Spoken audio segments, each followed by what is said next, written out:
সিলেটের পিঠা উৎসব আমি প্রথম জয়েন করলাম। তো এখানকার কি ধরনের পিঠা পাওয়া যায় তো সেটাই আমি আপনাদের সাথে শেয়ার করব। তো হ্যালো, আসসালামু আলাইকুম। নতুন আরও একটি ব্লগে সবাইকে স্বাগতম জানাচ্ছি।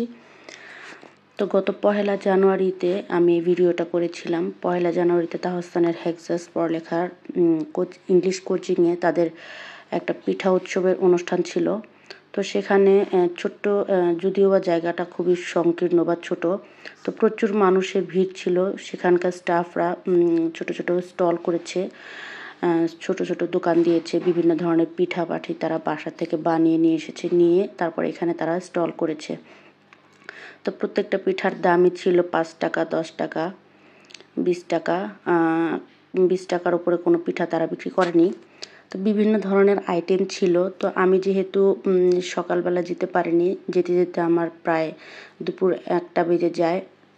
তো সেহেতু আমি প্রায় মানে অর্ধেক বেচাকেনা তাদের পিঠাবাটির হয়ে গেছে। তো ওই সময় আমি গিয়েছিলাম। তো গিয়ে মাশাআল্লাহ ভালোই পেয়েছি, খুব যে কম তা না।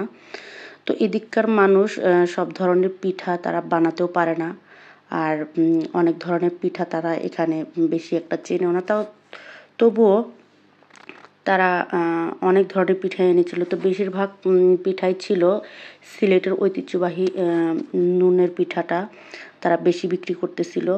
তো অনেক দোকানে আবার অনেক সুন্দর সুন্দর পিঠা পাওয়া যাচ্ছিল, হৃদয়হরণ, তারপরে গুড়ের নকশি পিঠা, গুড়ের রসে ভিজানো নকশি পিঠা, তো ফুলকপির পাকোড়া, নারকেল, সাদা নারকেল দিয়ে পুলি পিঠা, ভাজা নারকেল দিয়ে পুলি পিঠা, দুধ চিতই, আরও অনেক ধরনের পিঠা ছিল।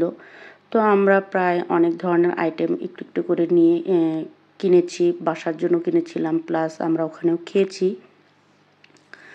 তো সেখানে সারাটা দিন কাটানোর পর, ওখানে পিঠা উৎসবে জয়েন করার পর, তো পিঠার ওখানে আমাদের ওখানে প্রায় 2টা 2:30টা বেজে যায়। তো আমি কিন্তু বাসায় রান্নাবান্না না করেই গিয়েছিলাম।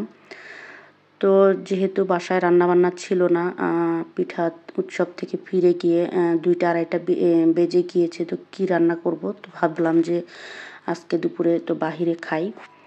তো তার বাবাকে বললাম, তো আজকে দুপুরে বাহিরে খাই, যেহেতু বাসায় গিয়ে রান্না করতে করতে অনেকটা লেট হয়ে যাবে। তো আমরা পিঠা উৎসব থেকে বেরিয়ে আমরা চলে গিয়েছিলাম হলো আমাদের এখানের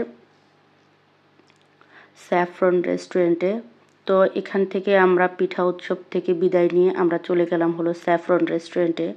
তো সেখানকার ভিউটা আমি আপনাদের সাথে শেয়ার করছি। তো এখানে আমরা যে জায়গাটা বসেছিলাম, সেই জায়গাটা, আর সেদিন ছিল একটা বিয়ের প্রোগ্রাম ছিল। তো প্রচণ্ড ভিড় ছিল। আমরা জাস্ট একটা রুম পেয়েছি, আর সব জায়গা বুক ছিল। তো আমরা সেখানে গিয়ে দুপুরে খেলাম হলো হাঁসের মাংস, আর সাথে সাদা ভাত এবং সবজি দিয়েছিল। তো ওখানকার হাঁসের মাংসটা আমি বাসায় আমার হাজব্যান্ড প্রায় আমাদেরকে এনে দেয়। তো এখান থেকে হাঁসের মাংসটা প্রচণ্ড পরিমাণ মজার ছিল, আর সবজিটা অসম্ভব বেশি মজার ছিল। তো প্রথমে আমি কিন্তু অনেকখানি সবজি দিয়ে ভাত খেয়েছি, তারপরে আমরা হাঁসের মাংস নিয়েছি। হাঁসের মাংসটা খেতে অসম্ভব মজা এবং সবজিটাও অসম্ভব মজার হয়েছিল, খেতে খুবই দারুণ লাগছিল। তো তো আমি কিন্তু সবজি দিয়ে প্রথমে ভাতটা খাচ্ছি, দেন আমি সবজি দিয়ে ভাতটা খাওয়া শেষে তারপরে আমি হাঁসের মাংস দিয়ে ভাতটা খাবো। তো হাঁসের মাংসটা আমরা বাসায় যেরকম রান্না করি নর্মালি, সেরকম না, এদের রান্নাটা একটু ডিফারেন্ট, খুবই জুসি টাইপের, আর সাথে ছিল লেবু এবং সালাদ। তো আমার মেয়েটা খায়নি, তো আমার ছেলেটা খেয়েছে, আর আমি আর আমার হাজব্যান্ড। তো এখানে খাওয়া দাওয়া শেষ করে তারপরে দিন আমরা বাসায় চলে আসলাম। বাসায় আসার পর আমি আপনাদেরকে দেখাচ্ছি কি পিঠা আমি নিয়ে এসেছি। তো যেহেতু আমরা ওখানে অনেকখানি খেয়েছি, অনেকগুলো পিঠা আমরা ওখানে খেয়েছি, তারপরে বাকি কিছুটা পিঠা আমি বাসায় নিয়ে এসেছিলাম, বাসায় এসে দিন আমরা খেয়েছি। তো এই তো ছিল পিঠা উৎসবে জয়েন করার পর কি পিঠা খেলাম, এবং ওখানে অনেক ধরনের সেলফি উঠানো হয়েছিল। তো যাই হোক, বছরের প্রথম দিন আমরা পিঠা উৎসবে জয়েন করেছিলাম, তাও আবার সিলেটে প্রথম আমি পিঠা উৎসবে জয়েন করেছি। তো আজকের মতো এখানে বিদায় নিচ্ছি। ভিডিওটা ভালো লাগলে লাইক কমেন্ট শেয়ার অবশ্যই করবেন।